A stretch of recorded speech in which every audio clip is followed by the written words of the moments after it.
I could see you for a second, so I panicked. Now this is what I'm saying. Okay, now I'm saying back to this. Okay, that's good. Now, can they hear us?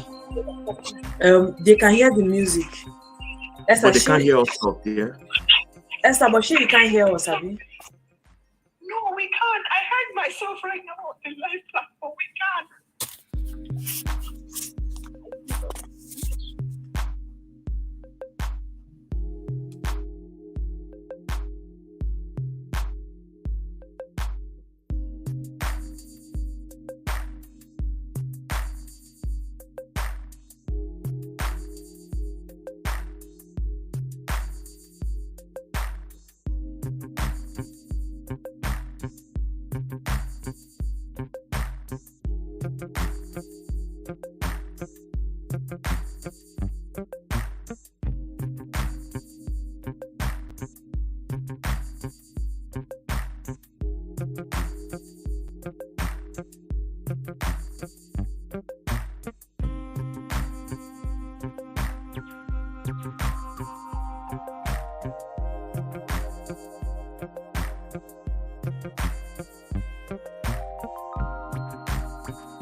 Good evening, everybody. Good evening, good evening, good evening. It's a pleasure to have you all join us.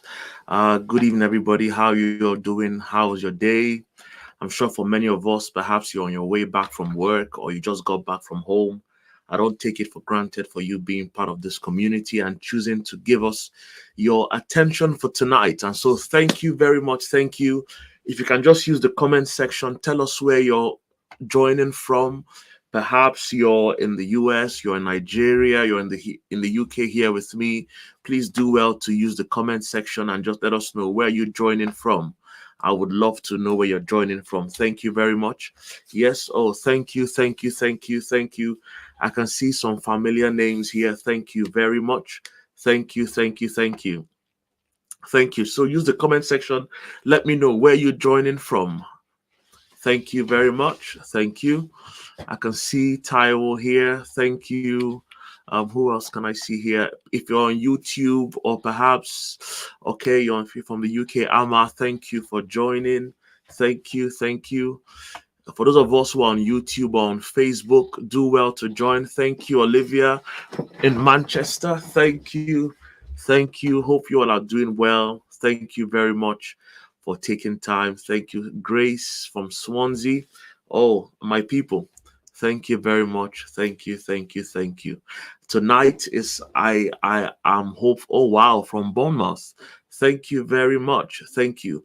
One of the things that I'm excited about tonight is simply on the fact that by virtue of the things that we're going to be sharing tonight, I want to believe that our careers will take a different turn. And so thank you very much. I don't take it for granted, and I'm sure it's good you will be able to learn something that would contribute to your career growth. So perhaps you're here for the sake of introduction and you don't know who is speaking. One of the things that I would love to do first and foremost is just to introduce myself. And as you can see on the screen, my name is Jeffrey Nsofo. I am the founder of the Being the Best of You platform. Basically, is a platform where people like myself and yourself who are intentional about growing in the things that we have been created to do come to learn tools and tips that would help us to become the best versions of ourselves. And for the sake of familiarizing ourselves, I started this platform back in 2014. And the idea and the inspiration behind it was simply, I just had that urge and that desire to build a community where people would just come and be able to learn something that will be able to be a blessing to them.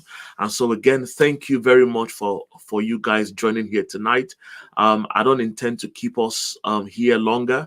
And so what I would just do now is just to introduce our guest, who for many of us who will not know her, but at least I will do well to introduce her, and I'm sure that you will all be able to learn something remarkable tonight. Okay, and so for the sake of introduction tonight, you may be wondering, who is our guest? The guest for tonight, she is no one but Ifunanya and so forth. And for many of us who perhaps are not aware, she's my biological sister. She's someone that I'm super, uber, duper proud of, mainly because of the remarkable strides that she has made in her career. And I just felt it necessary that this is someone that I believe that by virtue of her experiences will be able to provide us with the necessary things that would help us to become the best version of ourselves. And so who is she, so to speak? Ifunanya Nsofo, she's a highly driven and passionate pharmacist who is very peculiar or very intentional about innovation. One of the things that makes her remarkable is the fact that she's got that drive and the panache to be able to see things through. I consider her to be an executionist. Commit any task into her care, and I can guarantee that you can go to sleep and be rest assured that it will be done. And she's got an undergraduate degree in pharmacy, but also an MBA. And all this just captures the fact that she's very driven about learning. And by the things that she has learned, I want to agree with her that is one of the things that has helped to for her to actually thrive in her own choice of career. And so, without wasting much time, if you guys can in the comment section just put your perhaps just make her welcome. She's here with us tonight. Can you hear me? Yes, I can. For some reason, your camera isn't showing. Can you see me now? No, no. So perhaps okay, now I can see you. Okay, great, great, Okay. great, great. Yes, I Hi, can see you. Good everyone. Good evening. evening. Good Good evening. Good afternoon. evening. To be fair, good afternoon, because it depends on where Yeah, they're joining from. And yeah, so it would be exactly. I naive think to assume that everyone is in everybody's the in our same time zone. local time as you. Okay, thank you very much. Thank you. I can see there's someone joining from Texas, US. So obviously, it will be good afternoon. Okay. Yes. And so, yeah, good afternoon, everyone. Just say welcome to her. Someone from Canada. Obviously, I don't know what the time zone would be around there, but again, so good afternoon. And so, thank you very much for everyone who's joining. And so, yeah, so let's And thank take you it for away. And having so, me. Thank you for having me. that's a pleasure. It's a pleasure. And so, basically, just some bit of housekeeping to let us know how things are going to go tonight. I've got a couple of questions to start up the conversation. And by virtue of those questions, then it will spiral into the things that we're going to be having a conversation on tonight. And one of the things that I hope many people will take away from tonight is the fact that you're able to. Glean from her experience. You know, there is a statement that says that if we have seen far, it's only because we've stood on the shoulders of those who have gone ahead of us. And so I intend that for those of us who perhaps you're just starting out in your career or you're just finishing school, about to make that leap into the marketplace, or perhaps you've experienced some form of a plateau and you just want to get that spark to just get things going. I hope that by the virtue of her experiences tonight, that inspiration will be able to guide you on how you should make that mark. And so, if Naya, welcome again. Thank you for joining and thank you for making our time, because I understand that it wasn't easy for you. But for the sake of a conversation, could you just let us know your background? And so, when I say your background, in other words, what's your family dynamic as to how did you grow up? What was growing up like for you? And of all career things you could have done, why pharmacy? Okay. So, as you have nicely told our audience that I'm your sister, I mean, I we have a brother between us and then two sisters after. And growing up, it was, I mean, get into the usual kind of troubles that you would get into, play, just generally have what's a normal childhood as a Nigerian child would have. But then things took a turn for me after secondary school. That's that gap here between secondary school and uni. A couple of close family friends had gone through some traumatic health challenges, and I felt helpless seeing them struggle with their health, and the doctors would prescribe a couple of medicines for them, and gradually I saw them getting better, getting stronger, and being able to get back to work. So I would spend most of my evenings going through the package inserts of their medicines, just reading through the composition, the name of the active pharmaceutical ingredients, the dosing, the frequency. And one thing that a lot of people tend to ignore is interactions, because the medicines we take contain chemicals and they tend to interact with other things. In some cases, it might reduce the efficacy of the medicine you're taking. And in other cases, it would make the side effects even more intense. So I would say things like, "Oh, I know why you're coughing. I know why you're coughing nonstop." And they were like, "Why?" I'm like, "This medicine you're taking is known to cause these repetitive coughing bouts. And then I think it was an auntie that said, "Oh, maybe you should actually study this." Because initially I was on my path to study electrical engineering. So I'm sure some people will be like, really? But electrical engineering was what I wanted to study because I had a knack for putting things, like taking them apart and then putting them back to work even better than it was the first time. The days of VCDs and DVDs and the likes. So that was really what I was going to study. So Oh, great. I eventually got into pharmacy, and I started understanding how these medicines were making my family members to feel better. And it just really, really made me feel some form of fulfillment being in that space, to the extent that some of my family members don't even call their doctors anymore. They call me for consultations and then to have these kind of discussions. And the way my career has progressed with the organization that I work in, it has even exposed me to something that I would actually consider like my life's work, and helping people. So that was pretty much just what got me on that path. Oh, great, great, fantastic. Thank you very much. Thank you. But again, that would lead me more or less like to the next question, because again, you've mentioned the fact that it was your desire to help people that actually led you into pharmacy. And so, with that in mind, so my question will now be, because I'm sure people are wondering, where do you work? And what's a day in the life of Ifunaya at work like? So in other words, what's your current job role like? Okay, so to answer the first bit, I work for a multinational called Roche. We are we tend to pride ourselves on doing what patients need next. We're a healthcare company. We don't just sell medicines, but then we we tend to we tend to move towards disease areas where a lot of people don't want to go to. So that means that for people that have diseases where they've just given them a diagnosis and then they're left to go home to die, that is essentially where my company loves to provide medicines for. So we we provide hope in hopeless cases, so to speak.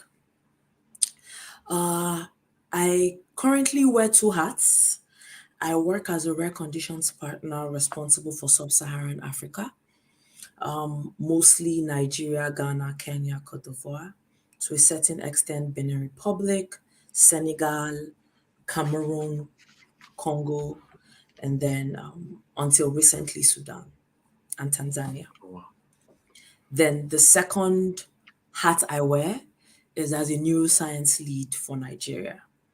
So in my capacity as a rare conditions partner, I partner and collaborate with various stakeholders, from ministries of health to patient advocacy groups to doctors, in a bid to provide access to medicines for patients that have a condition called spinal muscular atrophy.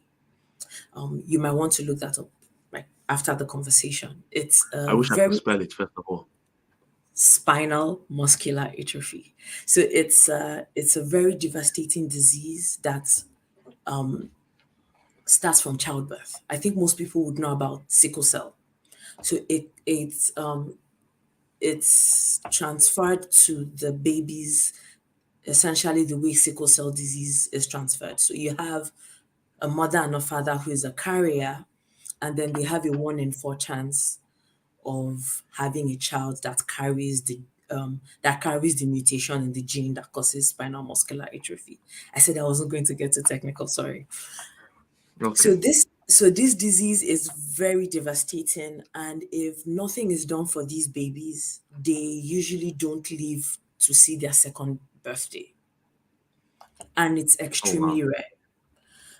In more developed countries, they have active screening programs to diagnose these diseases, and once they are diagnosed, after they are born, there is a treatment waiting for them essentially, and then they get their treatments, and then their doctors follow them up. But in the part of the world where I live, no screening is done for these babies. And before before they even get a diagnosis, it's a very long journey. So in most of the cases, the babies pass away even before they are diagnosed. And because these parents don't know what's going on, they go on and have other children. And then these other children have the same condition. And in our African setting, we're very quick to say, oh, it's family members or they're looking for me in the village or something. So part of my job is trying to create awareness about this disease, train doctors on how to have a heightened index of suspicion for this disease so that they would request for testing, providing access to testing, and when the diagnosis is made, providing the necessary materials and the support needed for the doctors to be able to manage the babies very well. So I do this for all these countries that I had mentioned. And that is the simplified version of what I do as a rare conditions partner. I can imagine. I can imagine. In But in my second role, oh sorry. no, no, In my no, second carry role, on, please. as a neuroscience lead for Nigeria, the disease area in question here is multiple sclerosis. And that is also That's the another MS, isn't it? MS, yes. Oh, I see. Um, you would get to hear people say that, oh, Nigerians don't have MS. Yet I have conversations with doctors on a day-to-day basis about diagnosing their patients and caring for them and how they don't have the adequate resources to care for them. So my day-to-day job is somewhat similar to the spinal muscular atrophy bit. Finding willing stakeholders that would work in unlocking access to world-class care for these patients, because we tell ourselves at Rush that the outcome of your disease shouldn't change because of where you find yourself geographically. So if I live in the US, I should be able to get the same kind of quality healthcare than like every other person. So if I lived in Nigeria, I should get the same type of care as somebody in the US. And we work tirelessly to make this happen. Let me Oh, stop great. there. Yes. Great. Thank you very much. Now, you seem to be someone, because I mean, wearing two hats now. I can imagine the enormity of the tasks that you've got to do on a day to day basis and the number of people that you've got to manage. But the question that I want to ask is because for someone who's just joining or starting off, they may be wondering, but perhaps was your role always like this, or did you have to grow into this? And so, my first question, or my next question rather, would then be how long have you been with the company and how then did you get your first promotion? Because I know that, as they say, uneasy lies the head that wears the crown. And so, how long have you been in this role? And not the role as a partner, but with the company. And how then did you get to progress up to where you were? Okay, great. Um, I'm coming up on 10 years. I know. I'm coming up on 10 years with the company. She's very And young. Some of you as well are listening. Yeah, she's my younger sister. She's been there for 10 years. But just to let you know, she's still very young. So, I so look like a if you baby think girl, I'm so you old, can I'm not old. confirm. I'm not old. That's a good one. So like I said, coming up on 10 years, and in the past 10 years, I think this current round of roles I'm doing, it's like my fifth role. So I have grown 5 times in the past 10 years. So I'm So doing more an like average every two a year years and a, a promotion. yeah, a year and a half to 2 years. Oh, great. I move on to something else. And my first promotion, I wouldn't do a I would do a great disservice in telling this story without providing some context. along your career journey, you would realize that, especially when you stick with one organization, we know that the world we live in right now wasn't the same world 10 years ago.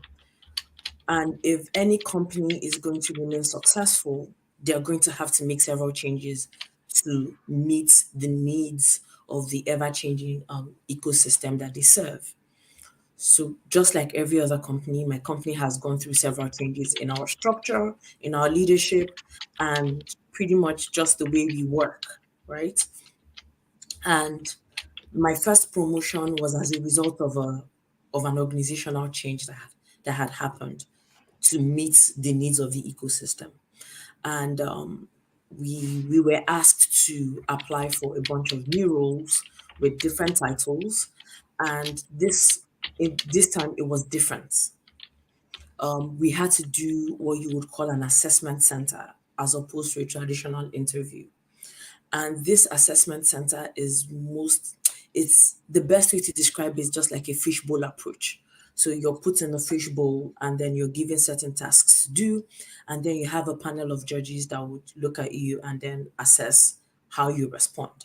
And some of the things that they would look at is how you respond under pressure, your time management, how well you are able to simplify complex theories.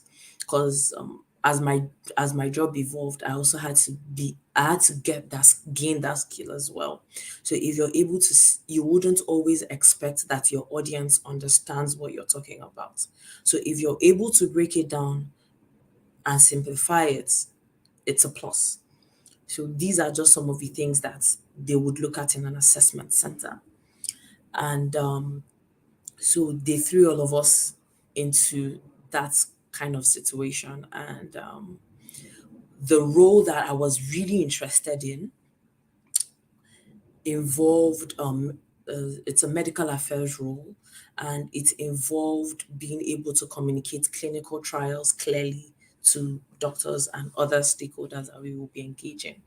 It also required being able to explain and present on the disease area, just essentially simplify stuff for people that you'll be listening to. And then we had other tasks like having difficult conversations, interactions between you and your manager, interactions between you and your peers, and we did all of that. I was successful in the role, but there was a little snag. So this leads me to my next point. I got the role, but I didn't get it in the location that I wanted. And for me to take this promotion, it was going to involve moving to a place that I would have never imagined myself living. I mean, if all my friends and my family members kept on worrying about me, like, what would you do there and how would you survive? And after praying fervently about it, I took the role and I moved. And I mean, there's a testimony attached to this as well. Taking this role allowed me to to spend quality time with a loved one who is no longer with us anymore.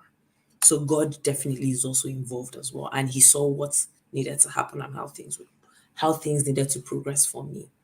But the lesson in here is growth. A lot of times can be painful and uncomfortable. So you should also always be willing um, to to go through those uncomfortable situations that is aligned with the way you would want to grow. Yeah. Okay, fantastic. Thank you. And I think I it really resonates with me when you say that, growth can very much be painful. That I think it was someone that said that, that growth is painful at the beginning, messy at the middle, and is glorious at the end. And I think one of the things that would really help is always having that perspective that there is a process to reach your desired destination. If you're willing to do the work, if you're willing to make the relevant sacrifices, then for a guarantee or for a certainty, you would definitely get there. Are you with me here? Hello? I'm here. Okay, great. Okay, I'm here. so my next question, because one of the things that in my mind, at the moment you said that you've been with the company for 10 years Mm-hmm. or going to 10 years, it's not even 10 years yet, Mm-hmm. and you've had a promotion more or less like for every 18 months, you've always Yes. switched roles. Okay. Yeah. So the question is, because we live in a time and age where people are quick to, okay, allow me to say this. There are two pathways to Mm-hmm. growth when it comes to corporate growth or climbing the corporate ladder. Yeah. Mm-hmm. Mm-hmm. It's either you keep switching companies. At least I've got a friend who, in a shorter space of time, he's gone from here and he's up the way here. But Yeah. he did that on the basis of always constantly changing roles. Yeah. And Mm-hmm. there is an opportunity cost to that kind of growth pattern. But the Mm-hmm. question I was going to ask for you now is, what then do you say to someone who perhaps is against staying in one place for a long time as against constantly changing jobs? I don't know if that makes sense. So you're saying that on one hand you have somebody that is against being in one place. Yeah, in other words, so employee loyalty, so to speak. In other Okay. words, some people say, you know what, employee loyalty doesn't exist, it's a myth.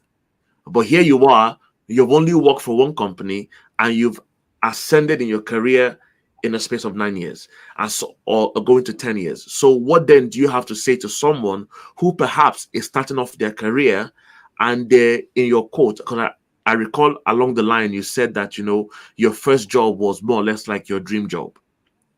And so what Yes. then do you say to someone who has now gotten their dream job, but yet would want to grow, and so would say, okay, fine, I can grow in two ways. Either I keep hopping jobs or Yeah. I Yeah. just stick with this company and I grow through the ranks. Okay. Okay. Great. I get it now. So I mean, just like you had alluded to it, I'm one of those people that have been lucky to have my first job as my dream job. And I think it depends on what is important to you, right? If you find a place that feels like home, by all means stay and that works for you.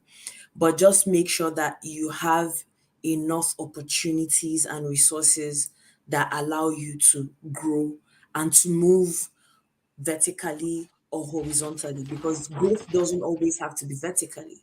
It can also be horizontally as well. So it depends on what is important to you. But I would also share what I have experienced as a trend in the industry.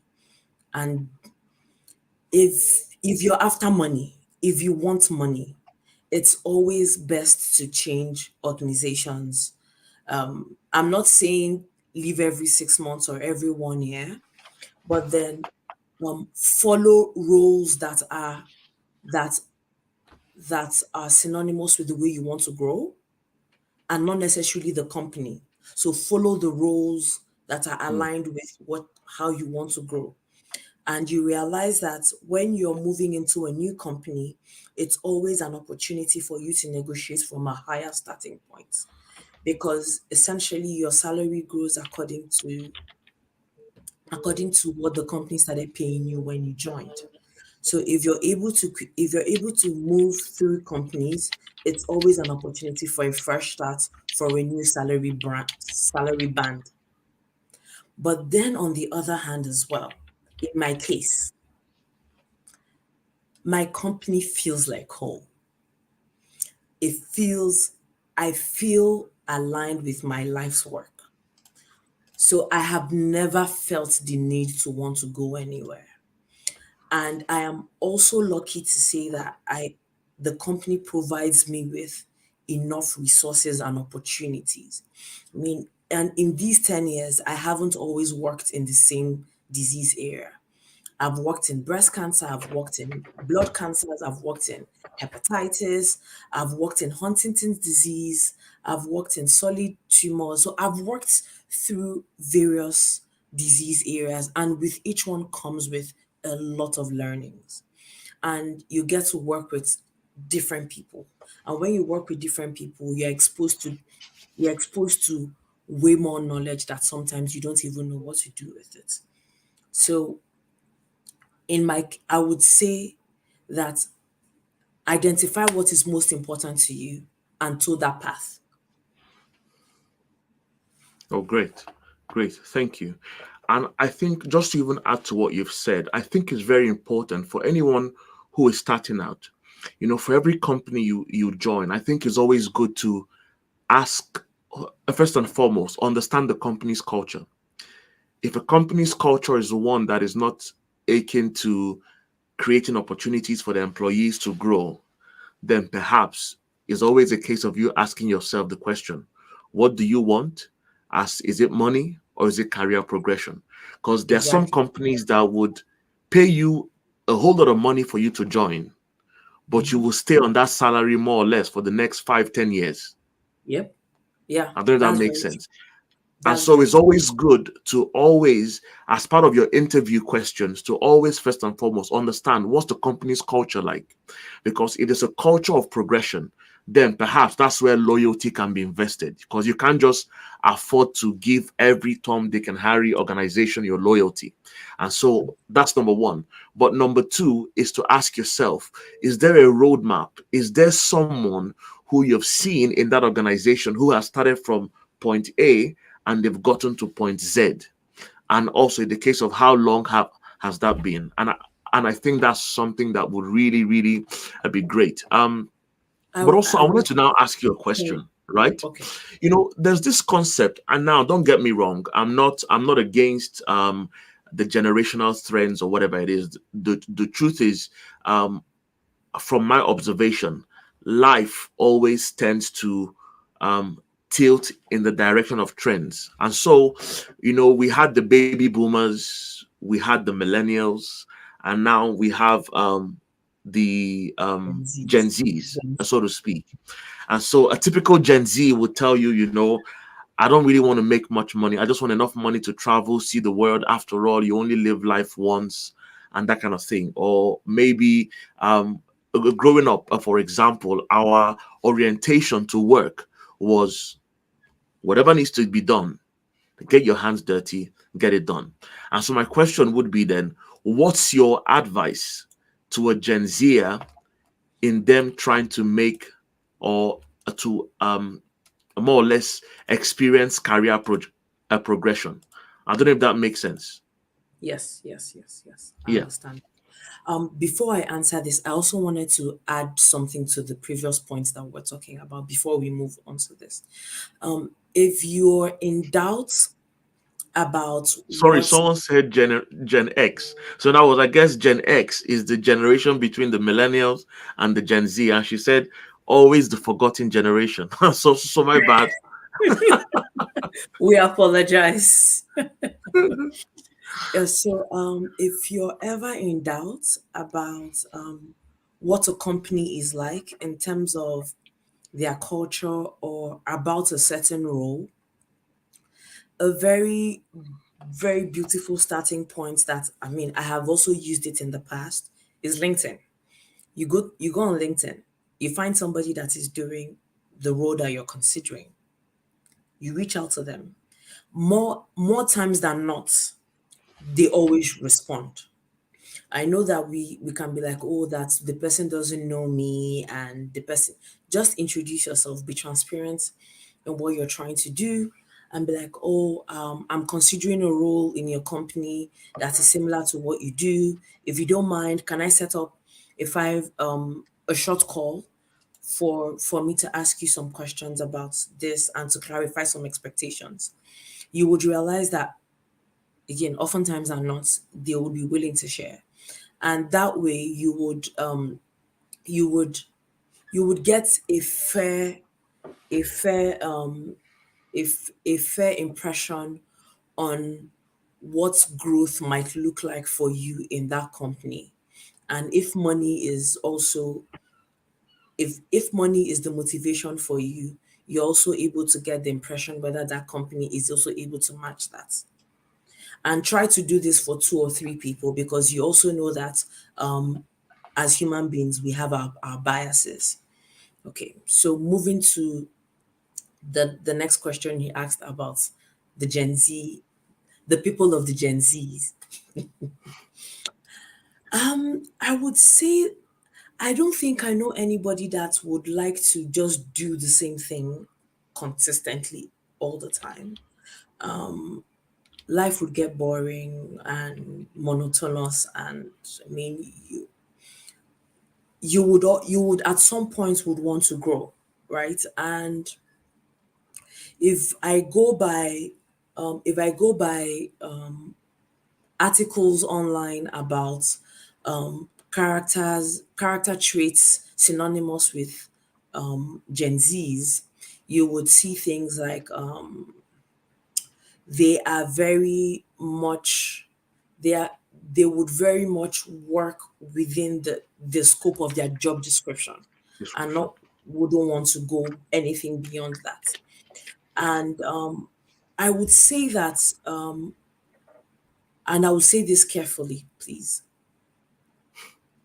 You need to strike a balance between what is most important to you and what you need to do to get what is most important to you, and the company taking advantage of you as well. So you would need to discern that for yourself. And an easy way to do this that I mean I have also used in the past is ask yourself two questions. It's between the task and then the person assigning the task to you. Is this task going to get me a step further to what I want? If the answer is yes, then define your terms on how you would want to go about it and have a transparent conversation with the person offering the task. Because you get to expose yourself to more experiences by taking on some of these stretch assignments. And I am a testament to the benefits of putting yourself up for stretch assignments. They always do more good than harm, right? Then the second question is the person asking you to do the task. Is the person taking you a step further to what you want to achieve? Because again, we cannot discredit the value that human and interpersonal relationships bring to growth.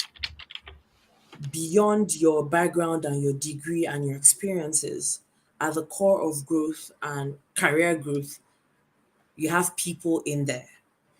And if the person if the person is someone that would take you a step further and will be instrumental to your growth, I would say define your terms with the person and then go ahead with doing those tasks, right? Then, if the answer to these questions I provided, both of them no, no, then respectfully decline. But don't just respectfully decline and say, I don't want to do it.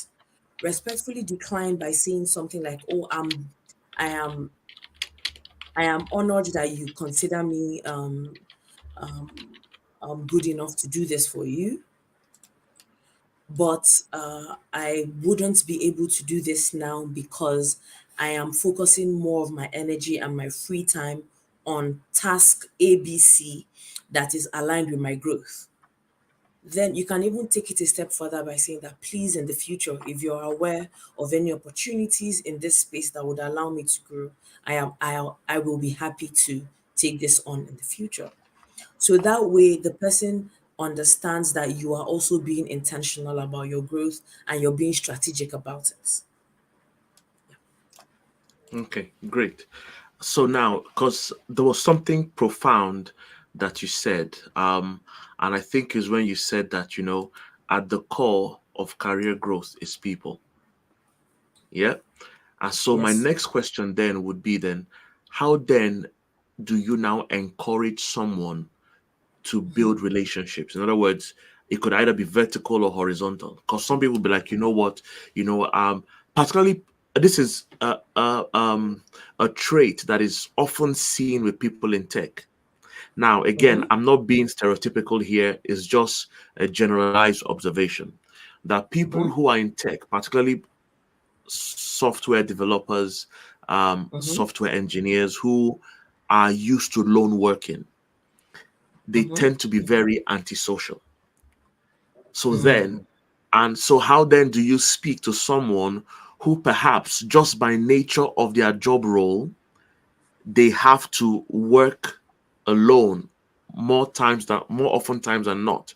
How then do you encourage such a person, or how can they then build relationships, knowing fully well that if they're going to make progress, then they would have to invest in developing relationships? Okay, that's a good one. Um, I would link this to, again, what do you want? I should have mentioned this in the outset, that for growth to happen in your career, you need to plan for the growth. You need to be Hmm. strategic, and you need to map your growth as well.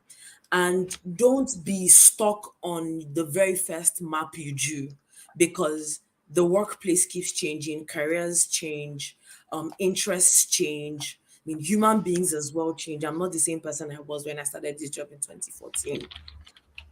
And allow your career map to change as you change as well.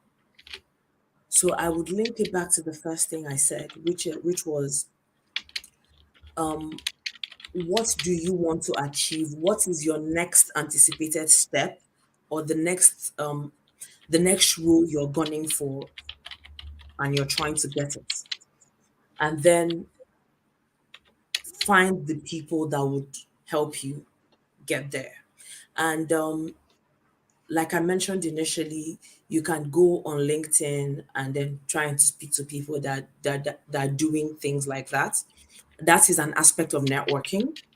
Um, find people within your organization. If you're already working there, if you're already working in the company, find people that are doing the roles and speak to them. And then intentionally find future talking points on that particular role, and reach out to them from time to time. You would I mean, a lot of people like to talk about what you do, to be honest. So they would, if the person has the time, they would always gladly want to share their thoughts or their experience, or what their day-to-day activities are. So don't be too quick to have all the talking points at once. Um, break them up into talking points for several sessions with the person.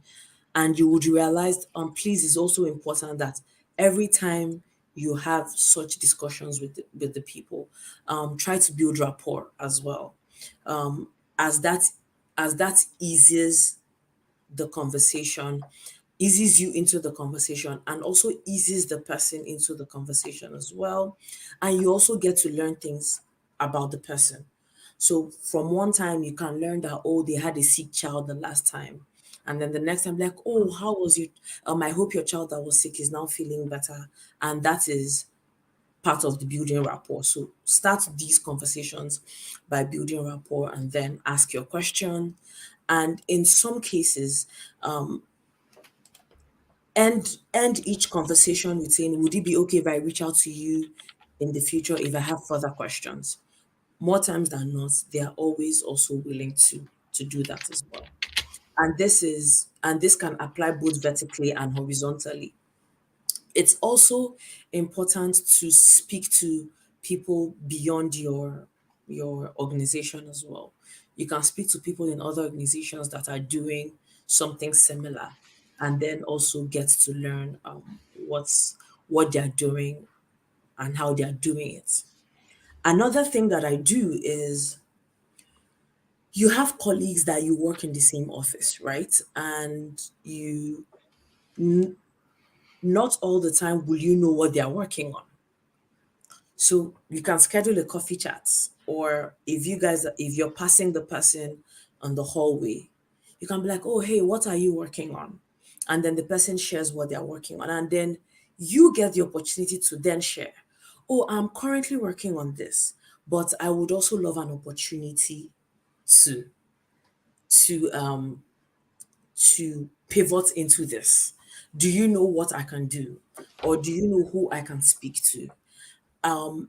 there is this famous saying that your the person you're trying to get to is usually not beyond 2 to 3 degrees of separation.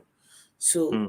again, speak to people and voluntarily share what you're working on. And you would realize that the more people you have that with, the more opportunities kind of like just fall on your lap, because they're like, oh, that's true. I was speaking to Ifunaya about this the other time. Let me reach out and see if she's interested in this. And that's how it happens. Oh, great, great. Um, I've got loads of questions to ask, but I'm mindful of time, and I don't want this to lose the essence of why we're here. And so, allow me to say maybe my last question or second to the last question, and I want you to speak to this, because there's some people who believe that if I'm going to get a promotion or to grow in my career, I need to get a new degree. I need to get an extra qualification. I need to do this. And I know for you, um, for many of us who are not aware, while you were still in this career, you were able to get an MBA degree. And so you could imagine, so I can imagine the toll it took on your social life. But again, so what then do you say to someone, or what role do you think education played or plays in your career progression? I'm always very careful in topics around with topics around getting additional degrees or expanding your educational background. As much before I started the MBA journey, and I also didn't want to just get an MBA. I wanted to get an MBA with a concentration in healthcare or something that had to do with healthcare. I spoke to a couple of people and I would share what I was told that helped me to finally make the decision. Why do you want to get this degree? And for me, it was because I had found my I had found myself in a function called medical affairs. And medical affairs is mostly for doctors and scientists. And I don't have that as my background. But in quite a number of cases that I went on LinkedIn to just look through, a lot of people that had the type of similar backgrounds like I did in pharmacy, they were able to progress their career in medical affairs. And I noticed that the common denominator for all of them was an MBA. And when I was asked, why do you want to Do get your this? homework. Yes, exactly. It's very important to do your homework. I My response was, I want to be able to make myself a strong candidate for leadership roles in medical affairs without having an MBBS degree, Hmm. an MD degree. So it was just simply that for me. But on the other hand as well, as much as that has helped me, that is not necessarily always the way to go, because in some cases, people have been able to network their way into some of these roles. But one thing that you also have to consistently demonstrate is excellence and competence in your primary responsibility. I mean, in my organization, I have a pharmacist that is working as HR. And Hmm. this is something that Interesting. nobody would have considered it possible or even within the realms of possibility. And she didn't have to get a formal education in human resources. I mean, eventually she had to expose herself to some learnings to learn some technical things as she grew in the role, not before she got the role. I know somebody that is a clinical scientist that works in what's it called? Counterintelligence. Oh, wow. So it's it's just being able to If you can network, if you can speak to the right people, sometimes you don't need the formal education. But on Okay. the other hand, as well, the added benefits that the formal education does, although the degree might not be directly related to the role, but you also want to demonstrate that you can learn. Because Oh, being I see. able to do a degree while you have a job also speaks to tenacity, it speaks to willingness to learn, and it speaks to willingness to also stretch as well. So these are just some of the things that I know that hiring managers look out for. Great. Thank you. Thank you. Thank you so much. I mean, there's a plethora of nuggets that you've dropped here that I'm sure for anyone who is intentional about making a stride in their career, I'm sure that I've taken some things off the pages of your book. But one thing that I love to ask our guest is if you could do something different, if you could start all over again, what would you do differently? Before I go to the Q&A. So guys, I know perhaps if you've got a question, just use the comment section to just ask the question. So while she's answering the question, then we could just jump on your questions and just address them. Thank you. So if you could start all over again, what would it be? I mean, although I started this a little bit later on in my career, but I wish I had started it a little bit earlier. And it's applying the 360 feedback um, tactic.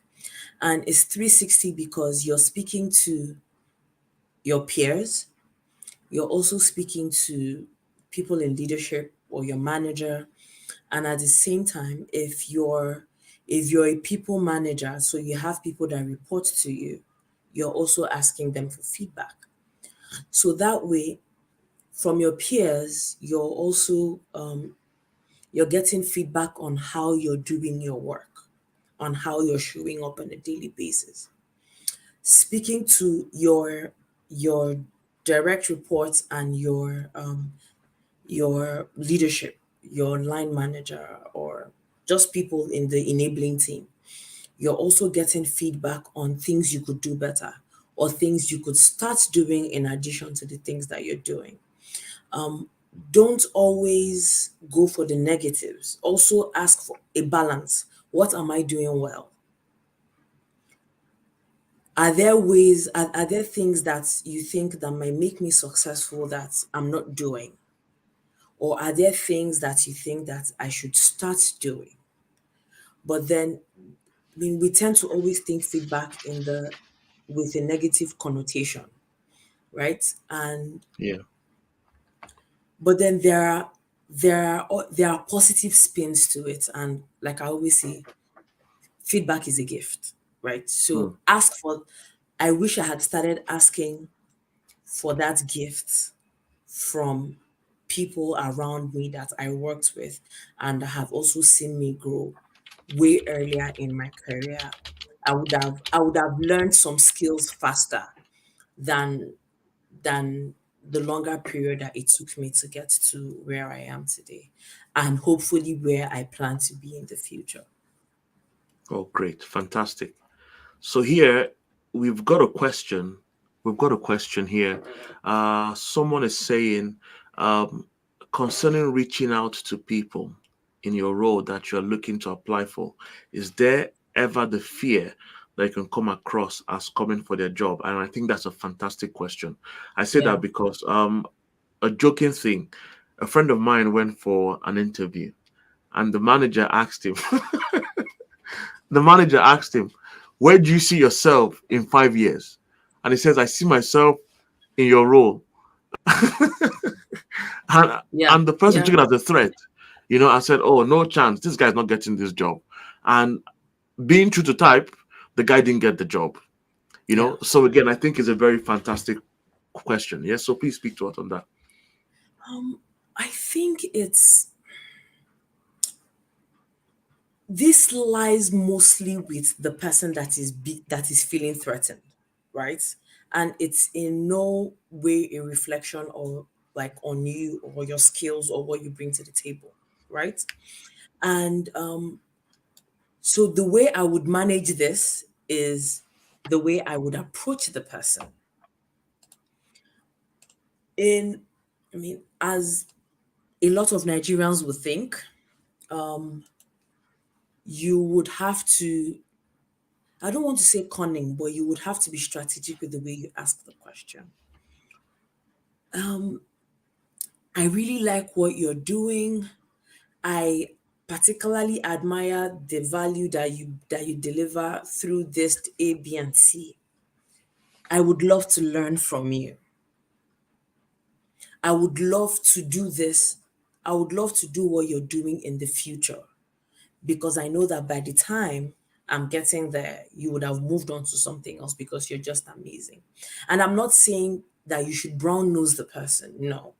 But then come always come at these things from a learning perspective. I Perspective. want to learn. I admire this the way you do what you do. And it will be an honor to learn from you. Most people would agree to this. Most people will agree to this. And they wouldn't feel threatened. Fantastic. Fantastic. Thank you very much. Thank you. I don't know, guys, if you've got any more questions, anybody, any more questions, we should be wrapping it up shortly. Any questions? But again, just for me to speak to our guest tonight, I'm so grateful for you taking our time. And I think for me as well, if I was starting off my career, because I know when I started my career in finance, we never had this opportunity, and so I'm so grateful that at least we're able to provide people with these resource tools that would help them make an informed decision such that they could get to where they want to get to in a shorter time. For me, what would be a win for me is that someone would see me in the future and say, oh, by the reason of me attending this webinar, I've been able to make the same stride, but in a shorter time. Because the truth is, it is possible. It is possible for someone to start from the scratch and get to the topmost top within a short period of time. But the truth is, there is a Nigerian balance that goes like follow who know road. In other words, go with the person who has been there. And so that's what this is providing, really, such that where we're able to help you to accomplish a similar thing in a shorter space of time. Okay, so here we've got a question from someone who is saying, what will you say has been the guiding principle to successfully managing difficult bosses and incompetent colleagues? I can identify with this. Yeah, yeah. So I'll take both of them differently. Incompetent colleagues offer support, and this can be by way of what how come you're struggling with this and how can I help? If it's something that you're really good at, then ask the person to work with you on that. But then again, your approach to that conversation with that colleague is very important, right? But most cases offer support first as your first line of response to such people. Offer support, and in it also involves it might also involve you committing some of your personal time, and the person will be better for it, to be honest. And in dedicating that time to that person, you get to understand their learning curve as well. If the person is a slow learner, then you help the person through. And if the person just is downright incompetent and is not interested and is not cooperating, in such situations, I would always say escalate, because that means that, I mean, in in my place of work, where what is at stake is patients' lives and the company reputation, there is only so much we can do. So that in that case, escalates, because the difference between not doing anything might also mean that a doctor does the wrong thing or a patient dies and stuff like that. So offer support for those kind of people, and if they are not willing to learn, then escalate. Oh, Then great. in terms of managing difficult bosses, I have had a few of those. And honestly, I my first go around was tough. I possibly didn't handle it well, and then as I continued, I learned. The first step for this person is have a conversation, and have a conversation by way of how what they are doing is affecting you in the workplace and affecting your work. I know that in the traditional Nigerian sense, this might be a hard conversation to have. But then again, there's a saying there that says that people don't leave they don't leave companies, they leave bad bosses, right? It's And true. if you don't want to go through the stress of trying to find another job or do something, always allow the person the opportunity to respond to what you have to say. And you can't do this if you don't have a conversation with the person. So you state the situation at hand, you you speak about the effect of the situation on you and on your work, and then you allow the person to respond. And based on what the person responds, then you come to a solution. In the case where the person is just a coconut head and you just cannot make any headway, next step, escalate. And if nothing is being done about your escalation, escalate to the person beyond the person you escalated. Because if the organization truly cares and is interested in the welfare of its people, they will take action. And in my situation, the organization did take action eventually. So Oh, es- have the conversation, offer the feedback, then escalate if nothing happens. oh, great. And I think this leads me to the next question, because I think there was a point there where you said that you escalated it and then the company took steps. And so perhaps that could just tie into what this question is, this person says. So Victoria says, apologies for joining late. Maybe I missed you when you said these, but I have two questions. First, how were you able to navigate the adversaries or the adversaries as a woman? In other words, if you faced any. So, for example, in the case of the boss you had to deal with, was the prejudice towards you on account of you being a female, or was it just downright someone being hostile? But also, the next question is, what was your biggest motivation for the times that you felt overwhelmed, if at all? So you might laugh at this, but when I was facing adversaries that were related to my sex, I was still wearing rose tinted glasses about the workplace. So I was still very new in my career, and I just brushed it off and then continued to do my work, because essentially your work will always speak for you. To be honest, your work will always speak for you.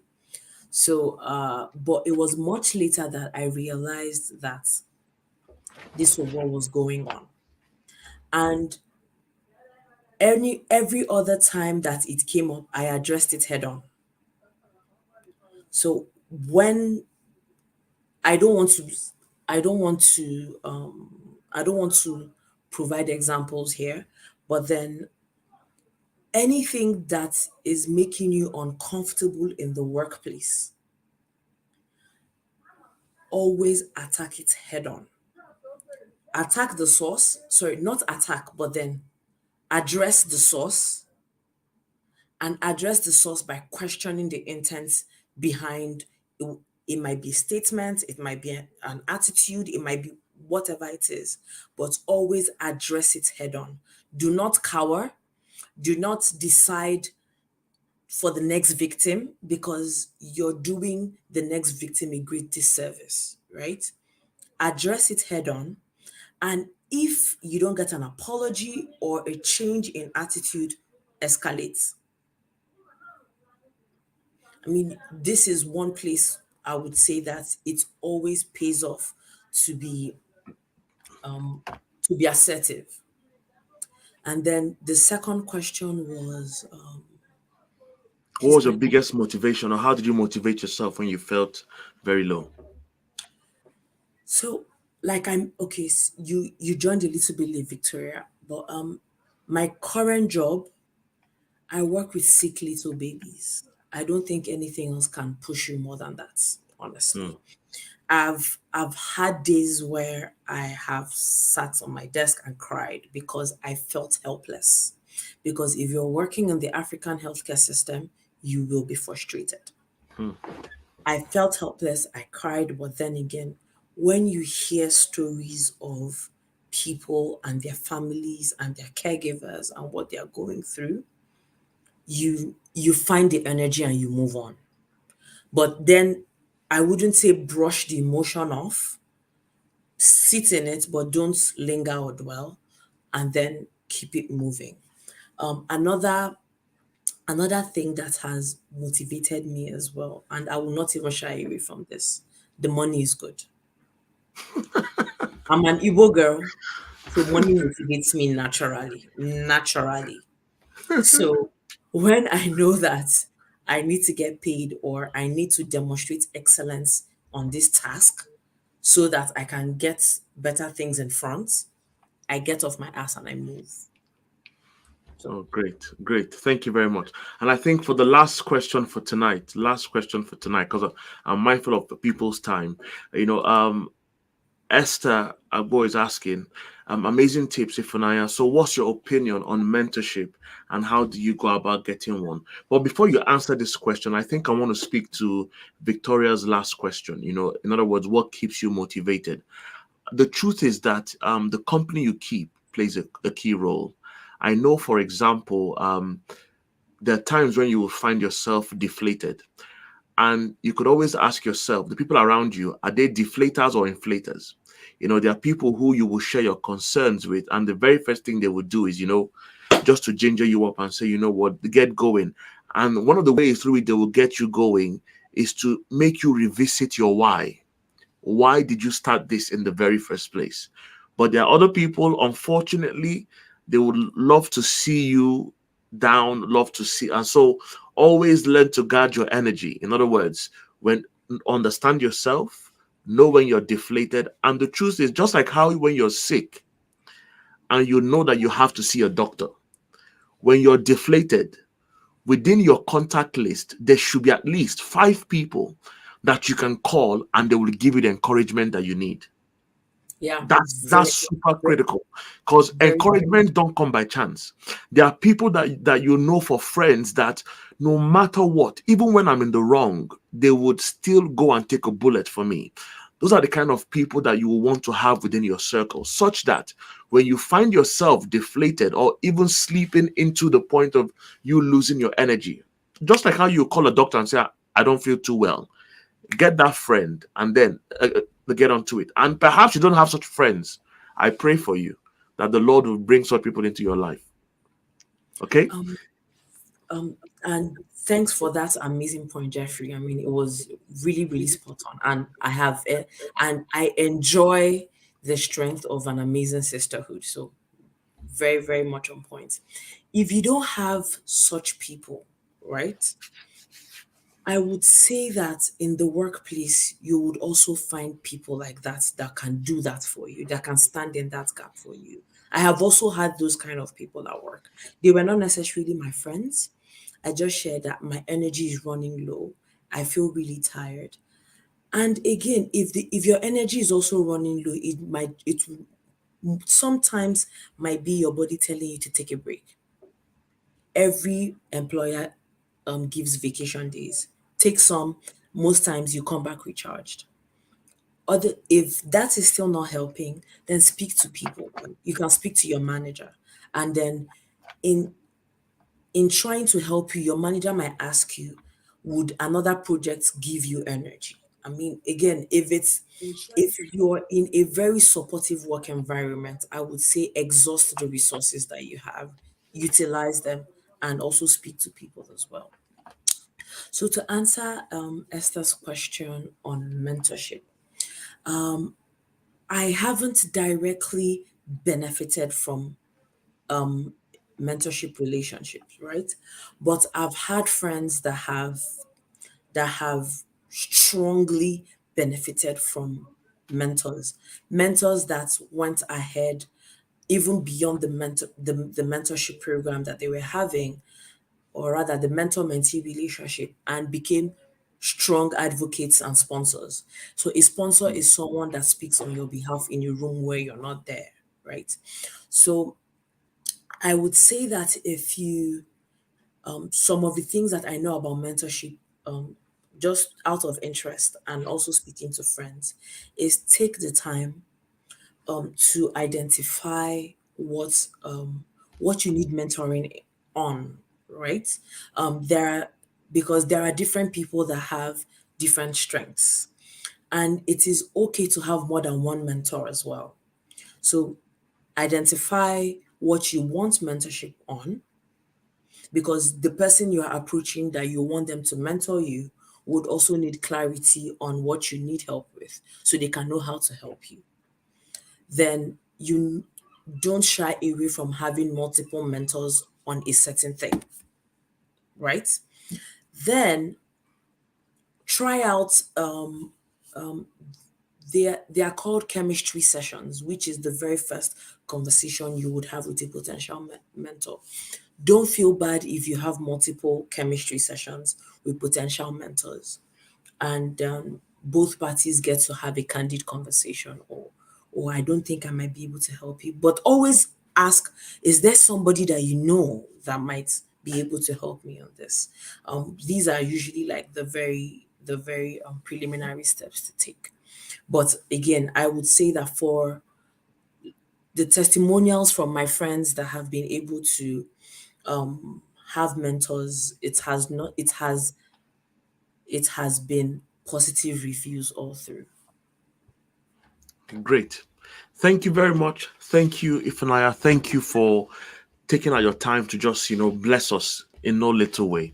And so, guys, if you want to get connected to Ifunanya, she's available on LinkedIn. Her LinkedIn handle, just search her out, Ifunanya, and so forth. If you've got any questions, and I'm sure she's, with her passion for people and trying to help, I'm sure she would definitely make out time. If she doesn't help, I'm sure she would know someone who is willing to help. But again, one of the things that I would love to encourage you is, even in seeking for help, you can be part of the being the best of you community. One of the things that we're passionate about here is about helping people to grow. You know, as a matter of fact, our key focus actually is based on five things. I will call them the five pillars of being the best of you community, and that's faith, family, your finances, your personal growth, and as it relates to leadership. I simply believe that everyone is a leader in their own right. Either you're a parent, either you're the firstborn of a child, or you're like me, I'm the first of everything. And so my shoulder is aching from carrying responsibilities. But as they say, God gives grace where it's needed, and the God's grace has been helping me. And I think this is something that you could do. And so perhaps you're wondering, how could you be part of us? We have a new webinar coming up. The next one will be on the 21st of August, 2023, the same time. So in other words, we try to have it on the last Monday of every month. The last Monday of every month is our day of, just coming together, is our community day. However, the last Monday of next month is a day after my birthday, and I don't think I will be in the right frame of mind to have this. And so we're having it a week earlier. And so just to encourage you, you can be part of us. The guest that we're having is a friend and a brother, Temitope Richard Banji, and I think he's on the call as well. I think this is something, and the theme for next month is knowing how and when to pivot. There was something Ifunanya spoke to that I said, oh, she must have definitely spied my notes. Is the fact that you studied engineering in school, for example, doesn't mean you have to be stuck with engineering. The truth is that life is changing. The trends are changing. A good example, you're seeing medical doctors who are content creators, and you're wondering, but they don't match. You're seeing people who are nurses and they're personal trainers. And so you don't have to be fixed in a box. But the question is, how then do I know how and when to pivot? And so it's going to be a roadmap of understanding how and when to switch your careers and still thrive in your career choice. Again, by the grace of God, I'm privileged to know people or resource people who by virtue of their competence and experience are able to add tremendous value to your lives. The question is, how then can you register? Just scan the barcode. For those of us who are not in the community or the Being the Best of You community, so perhaps you joined here by virtue of an email that was sent to you, then you're already part of the family. But perhaps someone just sent you a link and you joined. All I will encourage you is to please do well, scan the barcode, and then you would see a form. Just fill in the forms, and then I will always be bringing you. I would not just do this as webinars, but also I will send you newsletters. But the idea is that I want it to be that because you met me, you became a better person. That's my motivation. That's my why. And so again, you could do well to register. And also, if I can ask everyone to do this as a favor, could you please go on YouTube and just go to Jeffrey and so forth and just subscribe.